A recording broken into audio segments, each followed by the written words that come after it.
The CCP coronavirus could be a regime ender for the Chinese Communist Party. Find out how economic turmoil might bring down the regime.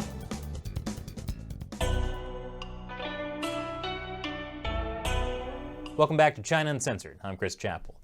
The deadly coronavirus outbreak. I'm calling it the CCP coronavirus, or just CCP virus for short, since the Chinese Communist Party is to blame for letting it spread in the first place. Of course, nowhere has the CCP virus had a more devastating impact than inside China. And the Chinese Communist Party is concerned, not so much about all the people that have died from it, but about the economic downturn it's led to. It could be a fatal blow to their rule. I sat down over Skype, because of the quarantine, with China expert Gordon Chang to discuss what might be next for the Chinese Communist Party. Thanks for joining me today. Thank you so much, Chris. Yeah, how's life under the coronavirus? Is you holed up at home? We're under mandatory lockdown in New Jersey, and we're surviving fine. Glad to hear that. Well, so Gordon, the coronavirus basically shut down the Chinese economy for 2 months. What impact do you think that had? I'm sure that the first quarter is going to be negative gross domestic product growth. I'm sure China's going to report something positive, but nonetheless, when you start to look at the underlying numbers, it shows an economy deep in the red. So, for instance, oil demand was down 20% year on year. The exports for the combined January-February period down 17.2%. Imports, a crucial measure of domestic demand, down 4.0%. The purchasing managers' indices for February were historically negative, both for manufacturing, but especially for services. So, March, there might be a recovery of some sort. But even so, Chris, you have, for instance, only about an average of maybe 70% of the workers back at the job sites. So March probably is negative as well. So the first quarter is, I think, a really big hole for China. Well, I know China has a history of lying about its GDP numbers. So these are some of the things we can look at to get a better sense of how the Chinese economy is actually doing? Now, I know China has required people to go back to work. It's trying to get the economy going again. Do you think that will work? Well, I'm sure that they will have some sort of recovery in this month, March, and we're going to see it continue through April. But we got to remember the issue here is that the virus has not completely subsided in China. There are many unreported cases from all that we can tell, which means that as workers get back to the job site, there's going to be reinfections. And there's evidence of that in Dongguan, which is the industrial heart of Guangdong province. When workers came back to their factory sites, they were actually infecting each other. So they had to go into quarantine or into hospital, as the case may be.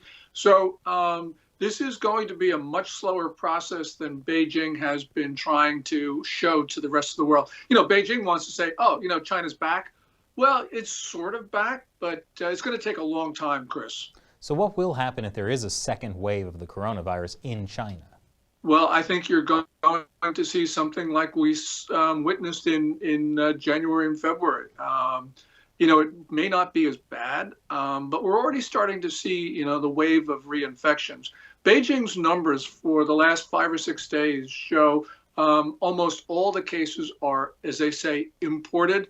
There's only been one case of local transmission in the last week or so, and that case came from somebody who was imported. But that's pretty unlikely because we're getting indications from Wuhan, which is the epicenter, that there are dozens of infections there. And also, even in Beijing, there were clusters, which I think the government and the party have been trying to hide.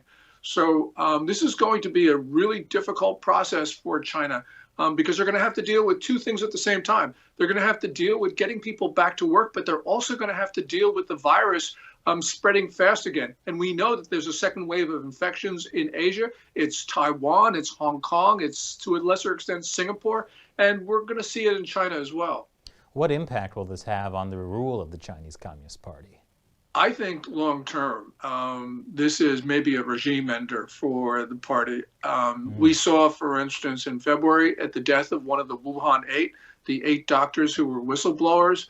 That created a wave of white-hot anger across social media platforms.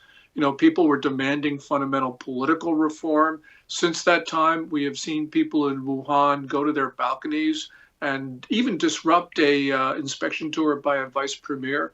They've been now singing Do You Hear the People Sing, that politically impactful song from Les Miserables, which, by the way, is what people in Hong Kong adopted as their anthem in protest of China. So it's very clear what's going on. People in China are talking about Chernobyl.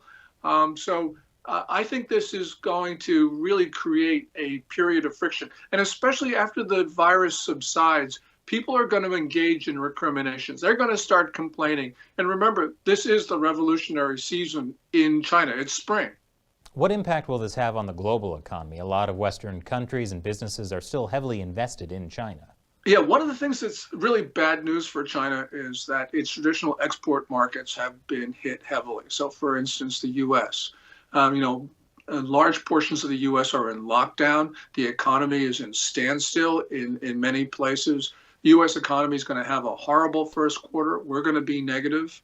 And that's also true, of course, in Europe, another big export destination for China, where you have Italy, Spain, now France, Germany. These are places that are also coming to us a halt. So it's going to be hard for China to sort of dig itself out with an export-dominated economy.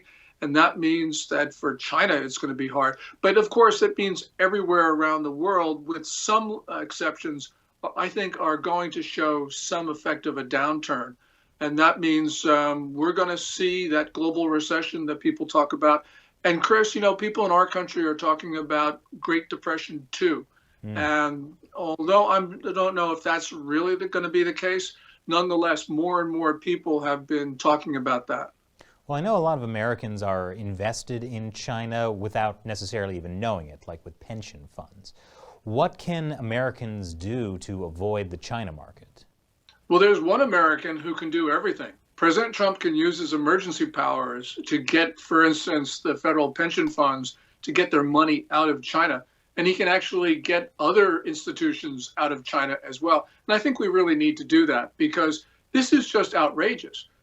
Number of these Chinese companies are on the Commerce Department's entity list, which means Americans can't contract with them without getting prior approval from Commerce.